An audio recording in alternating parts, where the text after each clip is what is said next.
Alright guys, last time we got the front end bolted in, we got the sway bar put in, got the rear lower control arm mounts put in from Range Industries.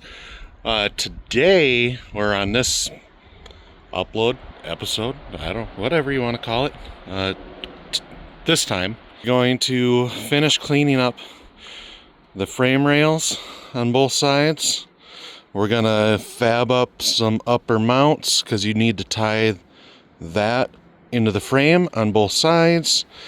Hoping to use some just stock holes there, or maybe I'll weld it in, not entirely sure. And then we're gonna torque down all of our mounting bolts, and I'm gonna weld a plate in a little bit past on both sides, a little bit past the mounting bolts, but not too far, so you can get a wrench in if we need to take that off. Not a big deal, but that's our goal. And then I also want to weld in a bar about here, straight across, or not there, but like in the middle there, straight across, so that if we take the bumper off, we don't have to worry about the frame doing funky things. So those are the goals. All right, so we got our areas kind of cleaned up for welding. Got some scrap 3/16 steel. I'm gonna go 14 inches on both sides. So I'm gonna weld on the bottom first, tack it in, and then I'm gonna run my cutoff wheel along the top of the frame, and then I'll weld the top of the frame. I know the boxes you can get that use the long bolts, they go and they cut back into the frame. I don't think that's really necessary. I guess we'll find out the hard way, the way we always do.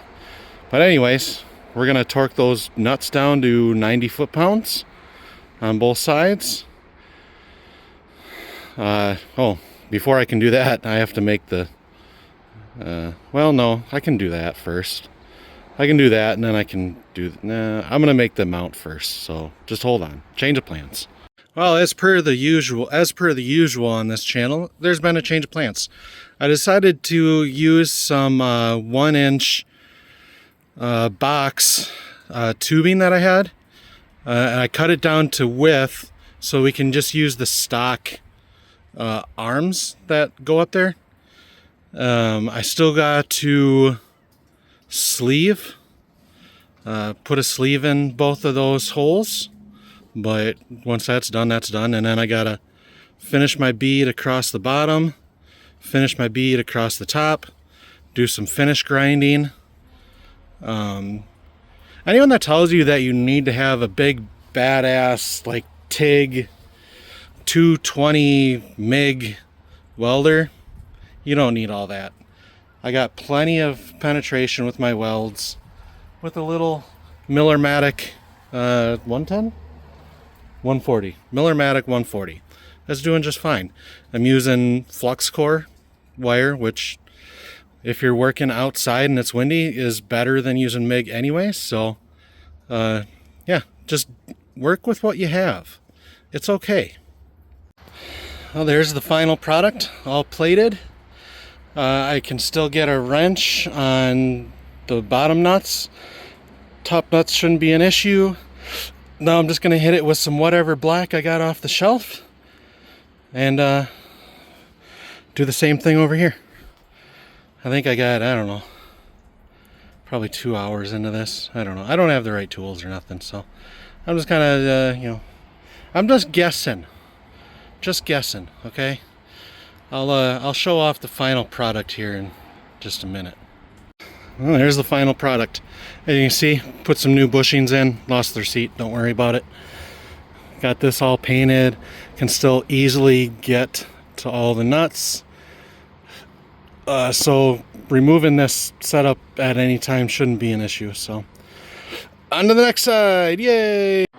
Alright guys, we're calling it a day. We got both sides mounted, welded in a bar up here, threw some paint on some unclean metal, and I am ready to call it a day. All 8 nuts and bolts have been torqued down to 90 foot-pounds, which is spec for half 20 grade 8 bolts. Let's see what's next. I know what's next. Engine. Mounts should be here soon. Alright guys, the next step to the process of getting the engine in is we're going to clean up the firewall. Booster, master cylinder. Jesus, that thing's like brand new. Holy cow. Anyways, and we're also gonna kind of clean up this portion of the cab. We're not gonna do it the right way, not really. We're gonna clean it up, and here's the key. And to kill grease and grime and all that shit, go down to Dollar Tree. You're gonna pick up 1 jug of this. You're gonna pick up 1 jug of this, okay? You're gonna use all of this on your first wave, okay? That's gonna get 90% of the grime off, because you're gonna scrub too, and then hose it off. And then we're gonna sand the areas we're gonna sand. And then we're gonna pour this into this. Clean it up one more time. Let it dry. And then we're gonna hit it with rust converter, because there's little rust shit everywhere. So we're just gonna do that. And then we're gonna hit it with some satin black. Pretty much all the way, whole firewall. So let's see what happens. We'll see how this goes.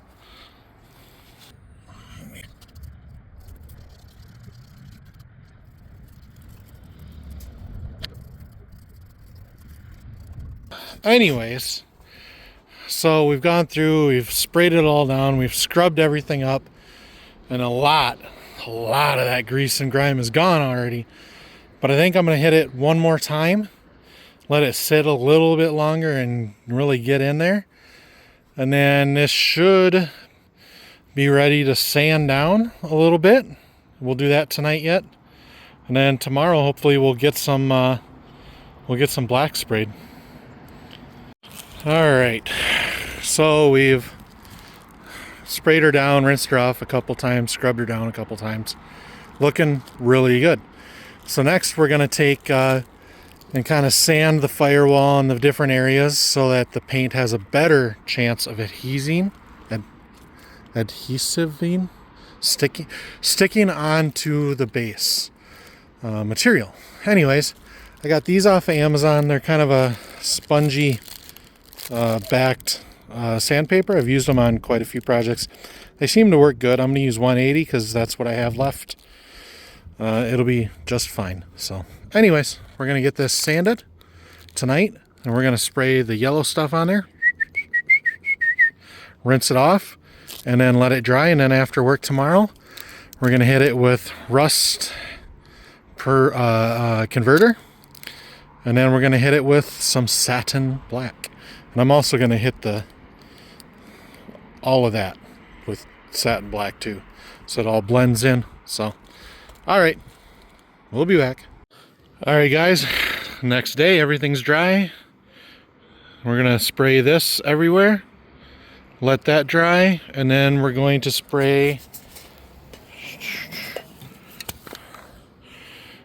this. It's a nice satin black. Pretty good.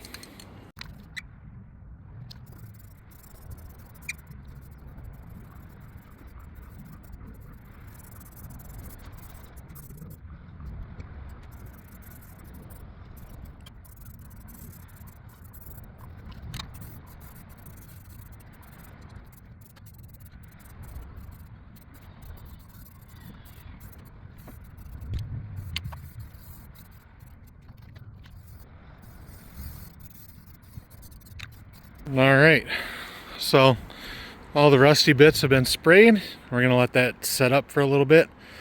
Is it gonna fix the rust? Absolutely not.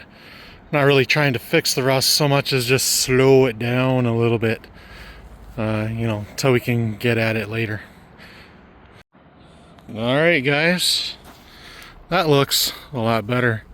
Is it professional? Nope. Is it gonna last forever? Absolutely not.